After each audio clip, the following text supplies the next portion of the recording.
Hello everyone, నేను doctor Sirisha, మీ dermatologist. So ఇవాళ మనము యాక్నీ గురించి మాట్లాడుకుందాము.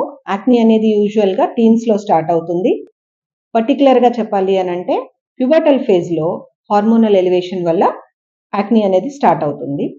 So not only hormonal elevation, hormones అనేదే ఫ్యాక్టర్ కాకుండా ఈవెన్ అదర్ ఫ్యాక్టర్స్ కూడా యాక్నీకి ఇంపార్టెంట్ రోలే ప్లే చేస్తాయి. లైక్ చెప్పాలంటే డాండ్రఫ్. సో డాండ్రఫ్ ఉన్నప్పుడు పర్టికులర్గా టీన్స్లోనే డాండ్రఫ్ స్టార్ట్ అవుతుంది.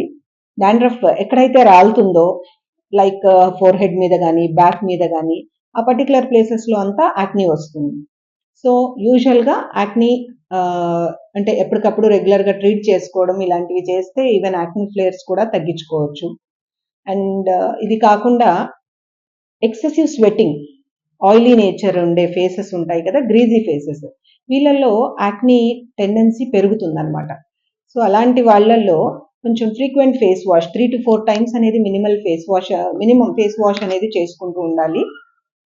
యూజువల్గా కాలేజెస్కి వెళ్ళేటప్పుడు మార్నింగ్ ఎప్పుడో చేసి మళ్ళీ నైట్ వరకు ఫేస్ వాష్ చేయకుండా వదిలేస్తుంటారు.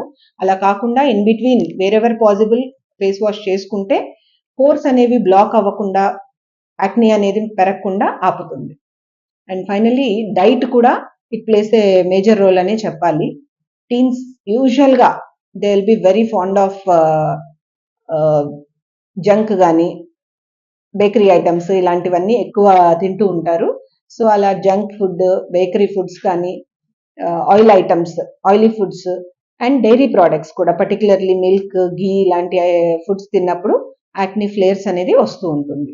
సో ఇవన్నీ కొంచెం కంట్రోల్ చేసుకోగలిగితే వీ కెన్ అవాయిడ్ యాక్నీ ఫ్లేయర్స్.